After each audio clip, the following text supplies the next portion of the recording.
नमस्कार, मी आशिष कातार, आत्मविवीवर संभाजीनगर इथून बोलत आहे.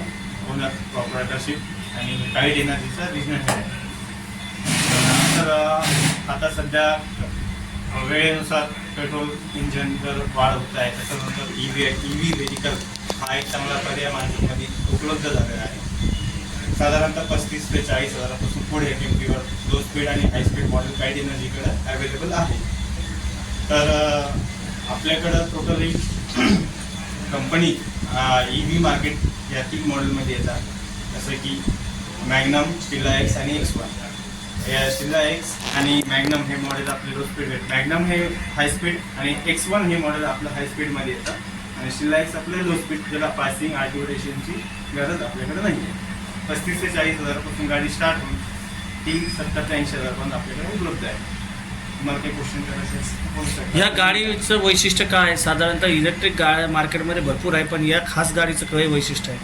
ही गाडी आपल्याकडं लो स्पीड असल्यामुळे याची किंमत आणि मायलेज या दोन्ही गोष्टी चांगल्या येतात. किंमत ही 40 हजारापासून पुढे येते आणि टोटल मायलेज हे 60-70 किलोमीटर आहे, की जेणेकरून आपलं 8 ते 9 महिन्याच्या कालावधीमध्ये आपले पैसे रिटर्न येतात. म्हणजे ज्याला आपण ROI म्हणतो. आपण जेवढं इन्व्हेस्टमेंट केलं आहे त्याचं इन्व्हेस्टमेंटचा ROI आपला 1 वर्षात येऊन जातो आणि साधारणतः ही गाडीची लाईफ जी आहे, बॅटरीची लाईफ 4 ते 5 वर्षापर्यंत राहते.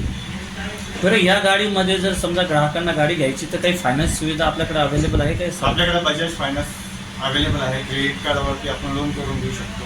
बजाज फायनान्सवरती 12 ते 18 महिन्याची EMI करून घेऊ शकतो. डाऊन पेमेंट हे करतो. ऑनलाईन सुविधा वगैरे आहे? ऑनलाईन लोन तर सध्या तरी अवेलेबल नाही आहे, पण आपलं श्रीराम आणि L&T सोबत काम चालू आहे फायनान्सचं काईट एनर्जी. गाडीची वॉरंटी काय आहे? गाडीची वॉरंटी 1 इयरपासून तर 5 इयरपर्यंत गाडीची वॉरंटी आपल्याकडे. त्याच्यामध्ये बॅटरीची पण कव्हर आहे का? गाडीची बॅटरीचं पण कव्हर. बॅटरीचं ऑलमोस्ट 90% ही बॅटरीवरतीच वॉरंटी असते. बाकी गाडीमध्ये मोटर, चार्जर आणि कंट्रोलर या 3 गोष्टीची वॉरंटी असते.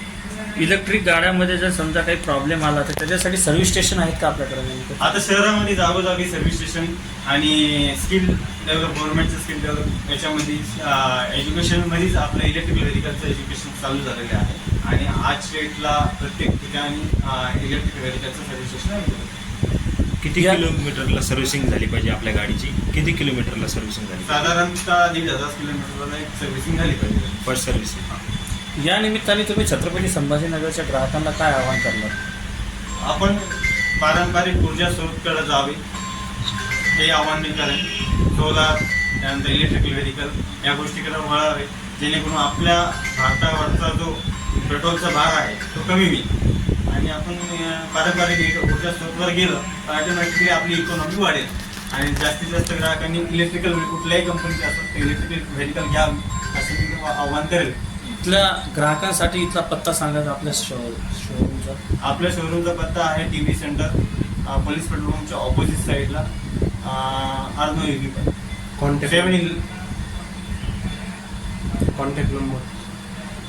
Contact number. या नवीन गाड्यांसाठी ते इन्शुरन्स पॉलिसी वगैरे कंपल्सरी किंवा? कंपल्सरी इन्शुरन्स पॉलिसी पण काढू शकतो. लो स्पीडला फक्त ऑप्शन येतं लो स्पीड व्हेहिकलसाठी, जी की 25 ते 30 ची स्पीड आहे. आयकॅट अप्रूव्हल गाडी असते यामध्ये. लो स्पीड व्हेहिकल ते ऑप्शनल आहे, पण हाय स्पीड साठी आपल्याला कंपल्सरी RTO रजिस्ट्रेशन, इन्शुरन्स या गोष्टी लागणारच. दुसरं असं की पासिंग करायची गरज वाटत नाही. लो स्पीड व्हेहिकल आयकॅट अप्रूव्ड आहे गव्हर्नमेंट आहे. जसं मी तुम्हाला बोललो की 25 ते 30 ची गाडी आहे, लो स्पीड व्हेहिकल आहे, त्यामुळे RTO रजिस्ट्रेशन आणि इन्शुरन्स हे RTO रजिस्ट्रेशन इन्शुरन्स नाही, इन्शुरन्स ऑप्शनल आहे. युनिट किती कंझ्युम करते? समजा आपण दिवसाला 50 किलोमीटर चालवायची गाडी, दिवसाला जर 50 किलोमीटर गाडी चालवायची आहे तर साधारण 2 ते 2.5 युनिट कवर लागतं आपल्याला. जिथं 200-300चा खर्च राहतो तिथं हा तुमचं 16 ते 17 रुपये तुमचं कवर. थँक्यू.